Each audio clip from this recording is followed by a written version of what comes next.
Welcome to the July All-America City Promising Practices webinar, Bridging Differences to Thrive Together. The League is happy to be putting on this webinar with our partners at Community Initiatives Network. My name is Rebecca Trout, and I'm the Program Director of the All-America City Awards here at the National Civic League.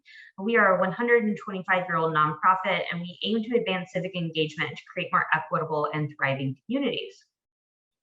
Our flagship program is the All-America City Award. It began in 1949 to recognize exceptional civic engagement in local governments. AAC, as we call it, celebrates local accomplishments and civic engagement, but with these monthly webinars, we really aim to share the promising practices from those AAC communities and also to give examples of projects or tools that could be helpful to different communities' engagement work. So last month, we actually recognized this year's All-America City Award winners. The 10 communities that you see on the left side of your screen were recognized for demonstrating innovation, impact, equity, inclusiveness, civic engagement, and cross-collaboration by describing 3 efforts in their community that have adapted or transformed the community to be more equitable and resilient. So a big congratulations to those 10 communities, our 2021 All-America City Award winners. And we're already focused on 2022. We're hosting the next year's awards in partnership with the Campaign for Grade Level Reading, and we're happy to be focusing on housing as a platform for equitable learning. So today, actually, we are featuring the Thriving Together Springboard, which shows how we can convert loss into renewal, as well as the important role of dialogue in the renewal process. Joining us to talk about this topic, we have Stacey Wegley, Senior Associate with the Community Initiatives Network, as well as Arshad Mullah, who's the Youth Program Leader for Living Room Conversations. Before we begin and I hand it off to their capable hands, I wanted to just let you know that the webinar is being recorded.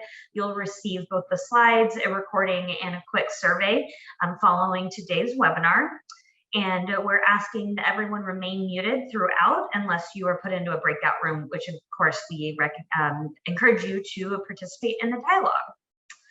And now with that, I'm going to be handing you off to Elizabeth, who will get us started. Elizabeth? Great, thank you so much, Rebecca, and welcome everyone to our webinar. We're so excited to be here. I'm Elizabeth Hardig with the Community Initiatives Network as well.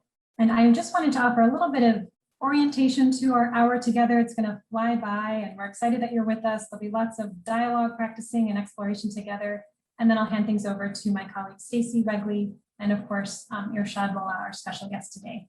So this is just a quick agenda. Again, 60 minutes will fly by. We just wanted to connect with you, welcome you all. We do have a little bit of a mini dialogue exercise in store for you in just a moment. We also wanted to introduce Thriving Together. So Rebecca mentioned the Thriving Together Springboard, which is a particular document that we put together with colleagues across the country. And of course, Thriving Together is an approach and an ethos that includes dialogue and policy change. We really want to introduce that to you all with an emphasis on civic renewal. And then we'll be exploring dialogue. What does dialogue actually mean? What does it look like? How do you do it? And then we'll have a chance to practice together. So an action-packed hour is in store. So as we were planning this session with Rebecca and the National Civic League team, we thought we couldn't have a dialogue session without actually being in dialogue with one another, and wanted to really kick things off with a couple of questions and a chance for you all to be in small groups and to connect with one another. As you'll learn from Stacey and Arshad, the Living Room Conversations team, they have a really great structure and a way to approach dialogue. And so these questions are actually part of a typical first round starter conversation that you might be having with people you know or don't know, which might be the case in this room. You might know some folks, you might not. And so we thought we'd just go ahead and give you a taste of what it might be like to be in dialogue and to connect and to build community and share what's going on in your life and what brings you to these conversations and these tables. So we've got 2 questions here on the screen that we'll chat out as well. The first question is, what sense of purpose or mission guides you in your life? And then the second question, what are your hopes and concerns for your community and or the country? And I know that I have to confess, when I sign up for webinars, I don't always anticipate participating right off the bat. So we're going to give you just a couple minutes here or 30 seconds to think about these questions. Rebecca's going to organize ourselves into groups of 2 if we can, maybe 3. And then we're going to just spend 5 minutes, maybe 7 minutes, taking turns responding to these questions, introducing ourselves with each other, and then we'll come back as a full group, learn more about thriving together, and then get into dialogue.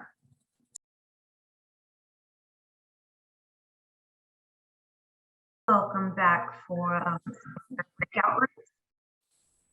I believe we're going to hand it off to Stacy now. Thank you so much, Rebecca. This is Elizabeth again. I'm just going to jump back in quickly. Thank you all for diving into the dialogue activity with us. I had a fabulous time in my small group, and I hope you all did too. If anyone, this is just a quick reminder of what our questions were. If anyone would like to share, either unmuting yourself if you're feeling like you want to get your voice in the room, or through the chat, it'd be great to just share a little bit about the experience or what you learned or what you heard from your fellow webinar attendee. I know in our group, we talked a little bit about how dialogue can really create space for voices that are often unheard, and instead of in the youth context in particular, instead of being told what to do, youth leaders have really room to say what they want to do and their aspirations and their dreams and their hopes. And it's a really powerful way to bring folks together. We also heard one of our colleagues that we connected with share a little bit about her concerns with, I think the phrase you used, Meredith, was fraying democracy, and really thinking about how do we move beyond our silos, how do we bridge those differences, how do we find common ground. And so it was a great start to understanding how dialogue could be a tool to advance those goals, and also just to get to know a couple of folks in the room. I'll just pause for a second if anyone feels like sharing, and if not, that's fine. We can move forward.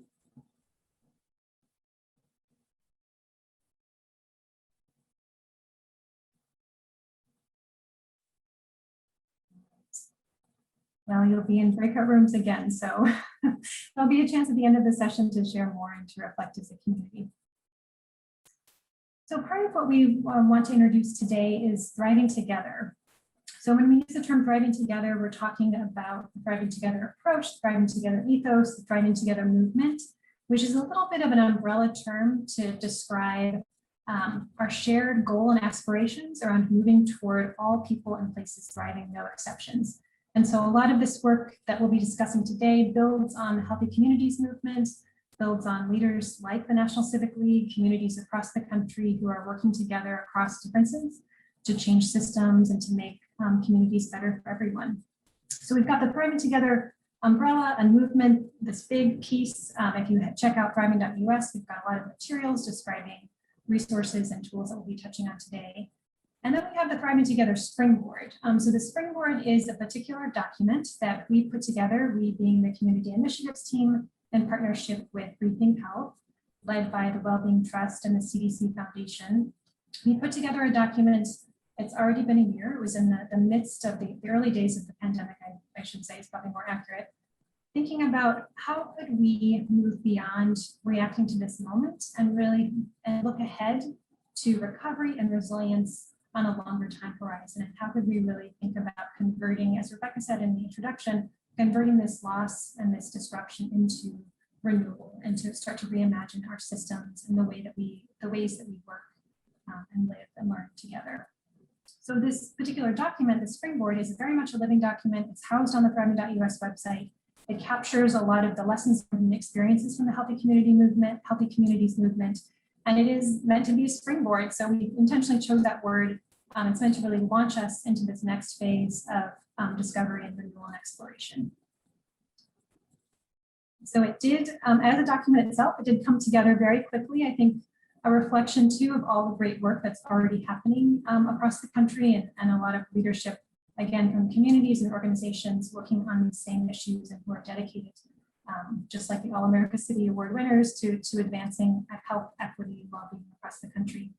So we did pull things together quickly, and we're continuing to add and grow and think about how we can share lessons learned and tools with communities across the country. So we do want to acknowledge that Stacy and Irshad and I are talking about some of these tools today, but there are so many voices and experiences that are part of the Springboard itself and part of the Thriving Together movement, of course. So we did want to take a minute and just talk a little bit about our Thriving Together approach or theory of change or theory of action, depending on your kind of preference, but just to unpack a little bit about what we think is really special about this approach and how we think that Thriving Together can potentially be useful to you all in your work in your communities. And one piece is really acknowledging this particular moment that we're in. And how can we again convert this moment into a larger movement and to really look ahead to resilience and recovery for the long term. So I've got a few animations here just to kind of break things down a little bit. When we think about Thriving Together, we talk about our ultimate goal is all people and places thriving, no exceptions. This is a measurable goal. We've got some great resources on the thriving.us website, as well as the Wellbeing in the Nation Network website around measurement and data, and really really using tools to understand self-report data as well as data around community conditions. But at the end of the day, we know that some people are thriving and some people are struggling and suffering. And part of our work, and I'm sure the work that many of you do, is to be responsive and to meet the needs of folks who are struggling and suffering. And we know that urgent services like emergency rooms or disaster response work, they're always going to be necessary and part of our world. But those services are never going to make it possible for all people and places to thrive. And so in addition to these urgent services, we also need to have vital conditions. And so when we talk about vital conditions, we're talking about the systems that shape our access to opportunities, to resources. You folks might be more familiar with social determinants of health. What are the things that make it possible for us to feel secure, to thrive, to grow? And we've listed our vital conditions over here in our color-coded rainbow. And all of the things that we need to thrive, we think are in these different categories. So from thriving natural world, access to green spaces and parks, down to meeting our basic needs for health and safety, so making sure we have the healthcare that we need, humane housing, making sure we have safe, affordable housing, meaningful work and wealth, so not just jobs, but well-paying jobs that really help us accrue the wealth that we can pass on to our children or grandchildren across generations. Thinking about lifelong learning, so not just schools, but really how do we start from day one and really make sure that we have access to meaningful careers and we can continue to grow in whatever way makes sense for us. Of course, reliable transportation, needing to be able to get to wherever we need to go. And all of these vital conditions are really supported and undergirded by belonging and civic muscle. So of course, as you're on the National Civic League webinar, I'm sure you're very passionate and you care a lot about civic engagement and civic muscle, and so do we. And we really think that in order to expand the vital conditions we all need to thrive, we need to feel connected to each other, connected to our communities, and to feel like we have that power to change these systems and to flex our collective civic muscle. So it's the pink that you see kind of wrapped around all the vital conditions in this broader box here on the bottom of the slide really tries to represent that belonging and civic muscle is a vital condition. It's one of those things that we know we need, and it makes it possible for all of the other vital conditions to be expanded and to grow. Oops. All right, so we've got our urgent services and our vital conditions. We're kind of balancing the need in the moment with expanding resources for everyone over their lifespan. And that's wrapped around legacies. And so when we think about legacies in the context of thriving together, we're thinking about legacies that we've inherited, so decisions that generations have made before us, and legacies that we can create, so legacies for living together. As part of this exercising our civic muscle as a community or in partnership with each other and organizations across the country, we have the power to define and to expand these vital conditions and to create legacies that we're proud of. So for example, when we think about humane housing as our vital condition, the legacies that we've inherited include legacies like redlining, so legacies that have been exclusionary, that have caused trauma, and we need to, as a community and as a country and as professionals and partners in this work, we need to acknowledge and reconcile the legacies that we've inherited and look toward healing and legacies that are centered around inclusion and equity, and legacies that we're proud to pass on to future generations. And so thinking about how do we expand the vital conditions in a way that again will make it possible for everyone to thrive. And we've got at the top of our little diagram here, of course, our North Star thriving together, all people and places thriving together. And then as we move along from expanding vital conditions to this North Star, we're also thinking about how can we renew three kind of key areas of our society. So civic life, economic life, and social, emotional, and spiritual life. And again, this is a theory of action or a diagram that we hope captures a lot of the work that folks are already doing. So building on the healthy communities movement, as well as we hope will be a tool that can really propel us, or I should say springboard us into the future, and a place where, again, everyone has what they need to thrive. So maybe just to dig a little bit into that springboard document. Again, this is a tool on the website. All of these little boxes here on the slide represent a chapter from the springboard that we've taken out of the PDF and we've made it a little more interactive. It's individual pages on thriving.us. And each of these pages starts to unpack the theory of change we just talked about. So acknowledging the legacies that we've inherited, the historical context, talking about the current moment, this legacy moment, the current conditions, and then thinking about what do we need to do to spring forward. And so naming some particular pivotal moves around policies that will benefit everyone in our communities and ways that we can work together to move toward that North Star. And so here's just a sample of pivotal moves. So pivotal moves, again, are these decisions or actions that we can take together that will change life now and change life, we're hoping, relatively quickly. And some of these are very familiar, right? And it's great that the All-America City folks are partnering with early childhood work for the next year. Obviously, we know that early childhood education is important. We need the springboard to tell us that. But the springboard is kind of pulling together these policies, these systems and environmental changes in the context of creating new legacies that we're really proud of. We've also got some great innovative ideas that have really come out of the experiences of the pandemic. So the outdoor classroom, for example, is a move recommended by the Children in Nature Network to really think about how can we creatively solve a couple of problems at the same time, or a couple of challenges at the same time, responding to social distancing requirements and making sure kids have access to nature and green space and parks. So in the springboard document, we've got an introduction where we talk about the theory of change, this legacy moment. We move through the changing first chapters that I just showed on the screen, where we've got lots of pivotal moves, actions that folks can take right now in the moment.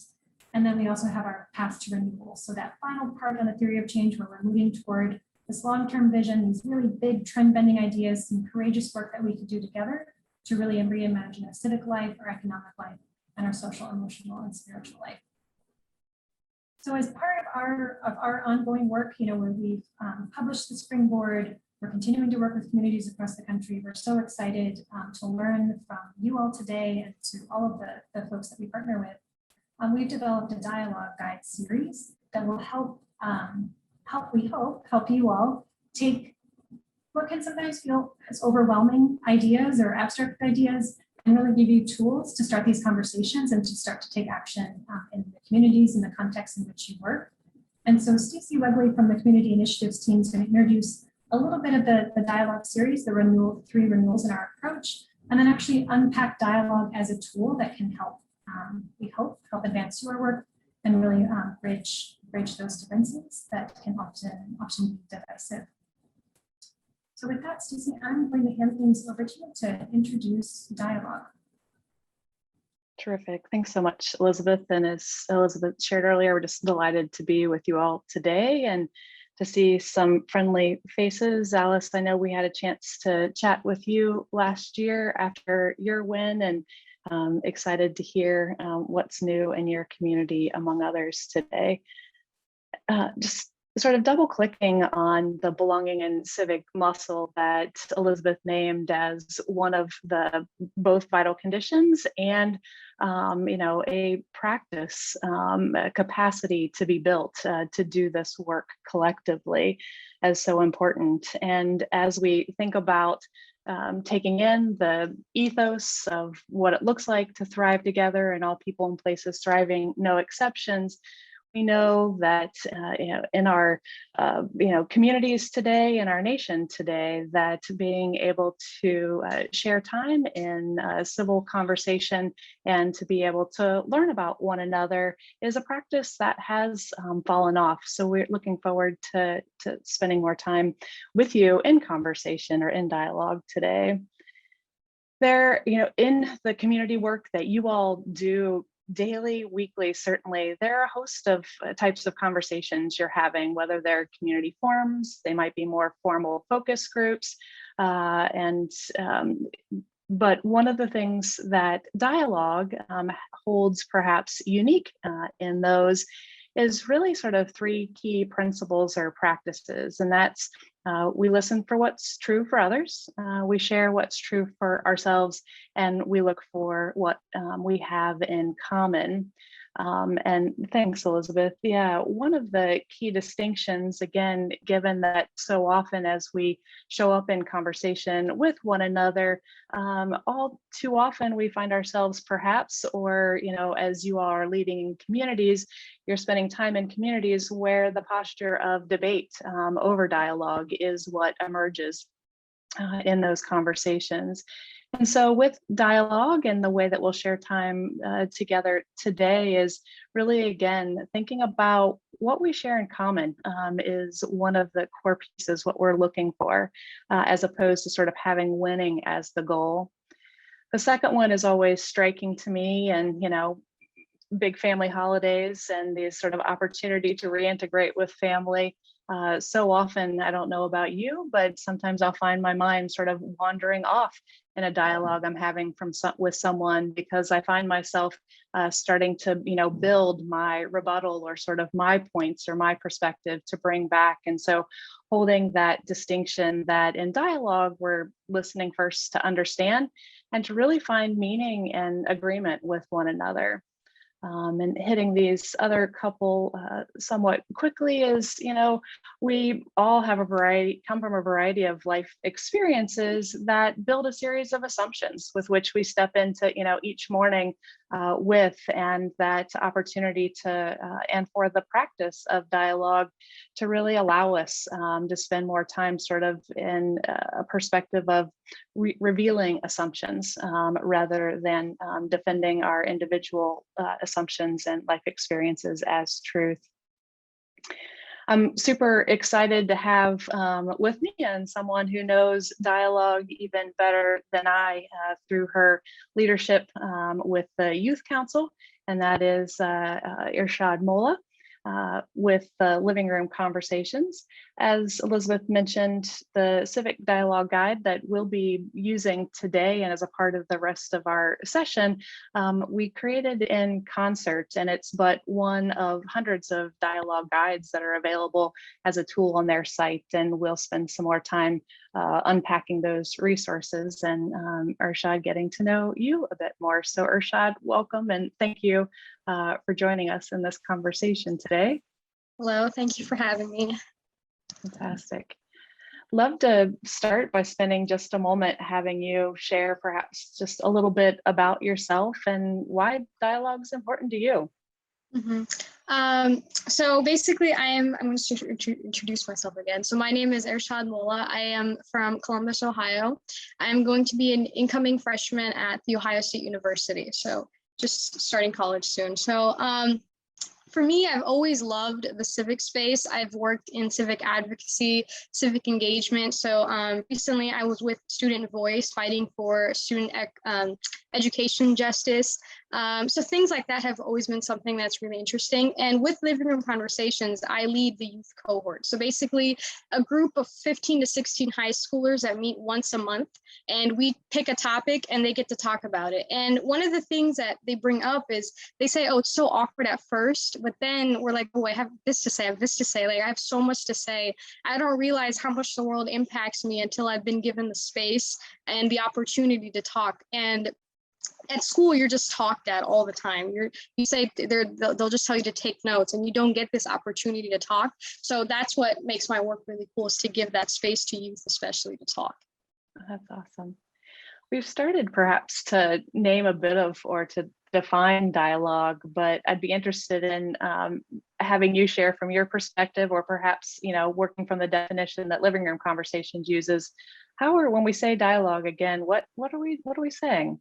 So basically we do small groups. So it's a 4 to 6 group of, you get to pick, or you get to be placed in random. If you do a Zoom call, it's usually strangers, but you get to learn a lot about them. But so we have one host, and then the rest are participants, and the host just guides the conversations with the guides we have.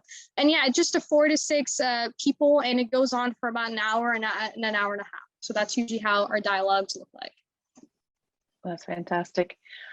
I heard you name within that both sort of the opportunity to host sessions as well as participate perhaps in a public session.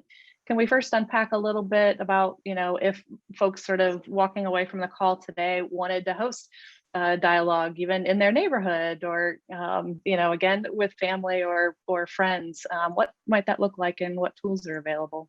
Yeah, it's very easy. So on our website, there are like 100, I think you mentioned this, 100 plus topics, and it's like race, education, anything you want, and there's a guide. So we have 3 rounds. The first round is just what we actually did in the beginning. That's the first round of questions. The second round is more curated to the topic you pick, and the third round is just like a reflection of everything. And so we provide Zoom links, we provide the conversation guides. All you have to do is find the group of people you want to talk with, and then you kind of take it from there. So it's a very simple process. I'll say that, and Elizabeth and I both had the opportunity, you all also have kind of a variety of supports. And I know as Elizabeth and I were stepping into a space of hosting some of the public dialogues, you all also have a training that helps sort of walk us through, and what does that look like, and where might people find it, or what might people expect from participating? Yeah, we do have trainings on our website again, and that's another Zoom call. And we'll have hosts that have done this before, and they'll just talk you through about how, like, we do these calls. If someone's being disrespectful, we'll have like a timeout call, and we'll say, hey, let's go back on topic. So just like little tricks and tips to help you, so that it'll be nice before you jump into them. So that's a very helpful session to take too.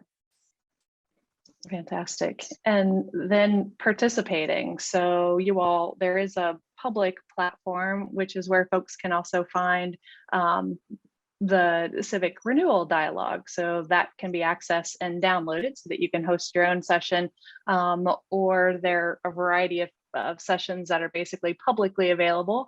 I know, again, I jumped into one a couple of weeks ago and met sort of 7 new friends from around the country, completely different sort of, backgrounds, geographies, etc. I wonder if you'd share a little bit about what that looks like. Yeah, I'll talk about my most interesting one. This one, again, I had no idea who anyone was in the call, and the youngest person was 16 and the oldest was 71, and everyone kind of fell in the middle, and no one looked like the other. Like, there was no one, like another person that looked like me, and it was the same for everyone else. And it was honestly the most interesting conversation I've ever had. Every time, I actually went to a very diverse high school, so when I go into these conversations, I think that, I know so much about culture, but every time I break down some sort of assumption that I had. Every time I learned something interesting and learned something cool. And it's always a very cool space to have. And another thing when we talk about dialogue is we look at conflict as something beautiful. Like, our whole life, conflict is something we've been told that it's dangerous and it's violent and run away from it. And the reason conflict is so bad is because we run away from it. And with dialogues, you get to break down your echo chambers. You get to talk to people that don't look like you, that have different opinions than you. And that helps, like, you become less uncomfortable, you become less aggressive. Those family dinners become more peaceful and become more understanding. So that's our basic point, is to encourage that. I'm wondering, as you've both served as a host and participated in a number of sessions, if there aren't some other sort of patterns or lessons kind of emerging as you think about how these conversations can be used as, a way to create bridges in community and across community. Yeah, every time, like I said, all my assumptions are broken, but you learn that you share a lot more in common. Like, every time you think you'd walk away going, oh, we're different, but we can be civil. But majority of the time you walk away going, oh my God, we shared way too much. Like, we shared so much in common than I ever expected to share with you. And that's like the coolest part, is the amount of similarities we share, and our differences just being magnified. to a point where it seems like a big chasm, but it's not. Yeah. Yeah, thank you for that. I was wondering, just sort of as before we move into some, more small group dialogue together, and we'll step into that in just a moment, but wondering if there are folks, that are sharing the room with us today that perhaps have any questions of Irshad or of anything else that's been offered so far. Feel free to drop it in the chat or unmute yourself. Hi, this is Idalia Luna with Hopkinsville, Kentucky Human Rights Commission. The question that I have is, how did you approach getting the youth to participate in the dialogue? Sometimes our challenges is they're either extremely busy with athletics and academics, that doing this great work of dialogue and allowing them to have a place in a platform that they can voice how they feel is hard to penetrate that. So what do you do, and how do you engage the youth to participate in a program like this? That's a great question. And also that is something we've struggled with too, is getting the youth. And sometimes they are busy, sometimes they don't want to do it. It's too awkward for them. And there's two things I do. One is I do in classroom workshops where I'll go into AP government classes or government classes and they're forced to talk to each other. And that's when they usually see, they're like, oh, this isn't as bad as they thought. But other times, usually there's a few kids that are like the catalyst, they like doing it. And then they usually go on and force their friends to be like, hey, this is interesting, you just try it. And once they do it, and this started in quarantine where people had like all the kids had nothing to do and we just force our friends to do these Zoom calls. And that's where they started liking it. I think if they get a taste once, they'll start to engage. But I think that just takes friends convincing friends more than anything else. Yeah, thanks, Irshad, and thanks for the question, Adalia. And just a couple of quick notes, which are probably, places you turn to as you do a variety of your community and engagement is, those other trusted organizations. As we were fortunate to walk with a region up in Wisconsin called the Fox Cities over the last couple of years. They had a host of community dialogues in which youth participated, and that really emerged by helping support training a host of facilitators, for example, across the faith-based youth groups or some of the other, cultural community groups where, young people were already naturally congregating.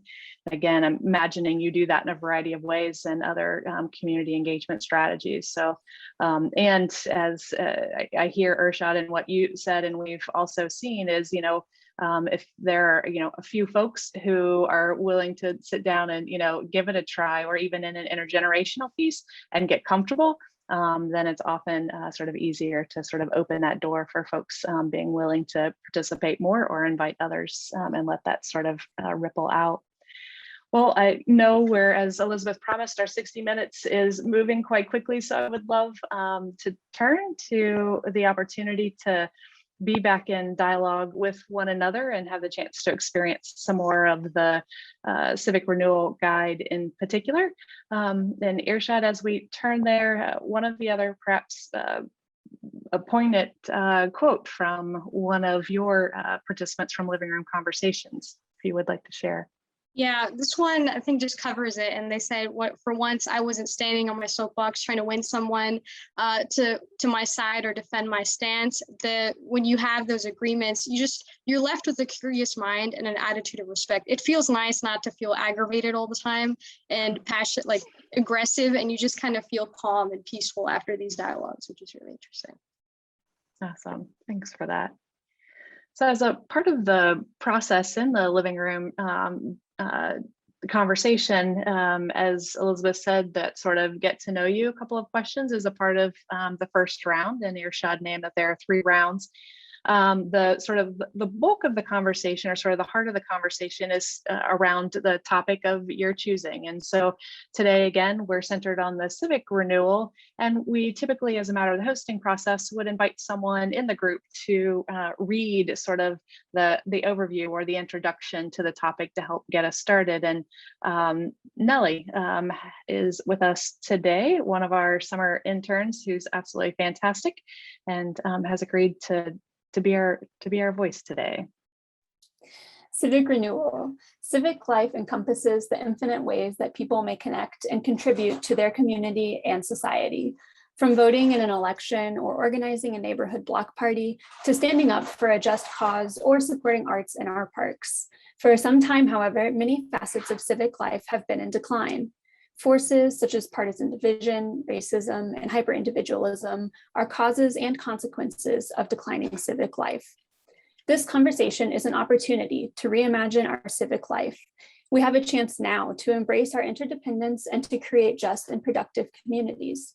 Success depends on our ability to create spaces that foster relationships of belonging, ensuring everyone has the opportunity and motivation to contribute to a thriving civic life. Awesome. Thanks so much for that, Nellie. And as we hit the next slide, and Rebecca is setting us up to be in a little larger group this time, more of a size 4 or so, you'll have these 3 questions available to you. And as is the practice with living room conversations, each of you can pick up the question that is speaking to you in the moment and invite you to share a response to your question that you've selected. And again, sort of lean in a listening and allow folks to be able to share in an uninterrupted way. If you all have made one full round with the individual's first sort of question, then by all means, please dig into a second question, or feel free to spend a little time, asking for clarification or a follow-up question to an individual's story. I'll drop the questions there in the chat, and Rebecca will also be able to push those on into the chat rooms with you. And with that, look forward to you all having an opportunity and anyway, us being with you in the dialogue rooms, breakout rooms. Thanks, Rebecca, for, again, managing our Zoom life here.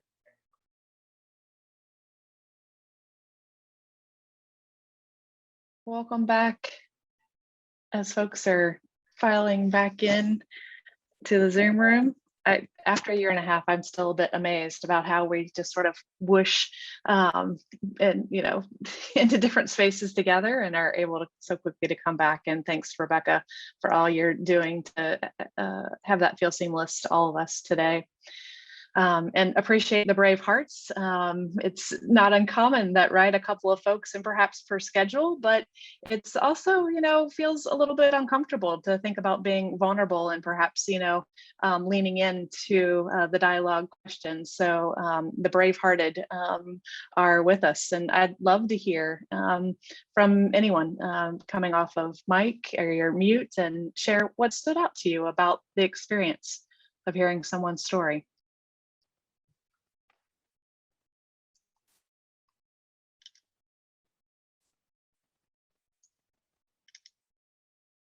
Thanks, Elizabeth was getting us started in chat, and feel free to add to chat if you'd rather do that than voice up as well. They needed more time, right? The opportunity to be able to create some space to sit and listen to one another. It's precious and rare, and more time. We agree from our small group. Other things that stood out to you? Yeah, this is Jaime from South Texas. And I'll be honest with all of you that I was totally unprepared for this. I I was just expecting to listen to somebody speak for an hour, and this is interesting, to talk to folks from other parts of the country and to listen to their life experiences. We have our own little culture down here, but we're part of the country, and I'm glad to be in this conversation now. And as I mentioned, I was unprepared for it. I didn't have my notes down, but it's interesting, and I look forward to the next one. Thank you for that. Again, appreciate you willing to stay with us and lean into that conversation and that opportunity to connect with a colleague. Looking at the chat quickly, also, Larissa lifted up hearing how civic engagement empowers and energizes folks. right? That's somewhat self-reciprocating in that doing the civic engagement work and really hearing one another's story, that opportunity to build relationship, build trust as you do the work. One question, knowing we've got about 60 seconds or so left together, just thinking about dialogue and your work, wondering if folks have some ideas about how they might like to, pilot this in one way or another in your community.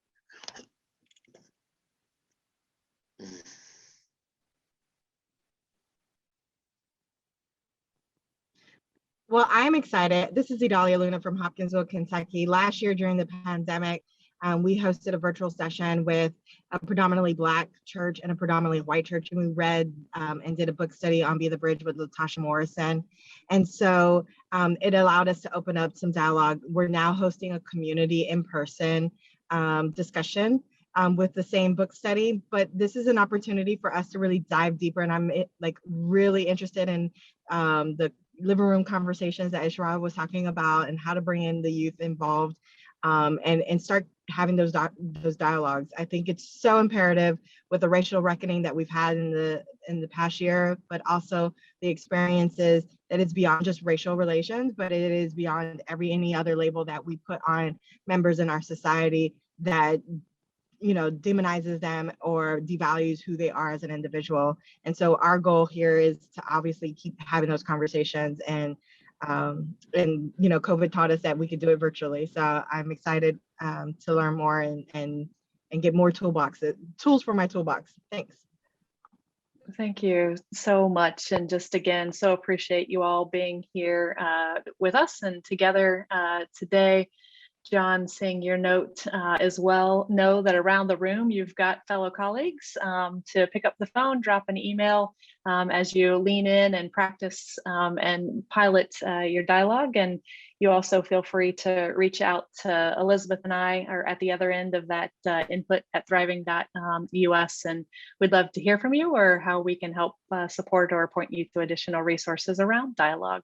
So until then, encouraging all and to be well. Thank you so much. Thank you, Stacy, and big thank you to you and Elizabeth and Irshad for taking your time out of your busy schedules to put this on for us. As I mentioned at the beginning, we did record and you will receive the slides, so please be on the lookout for that email from me. And with that, everyone, please enjoy the rest of your day.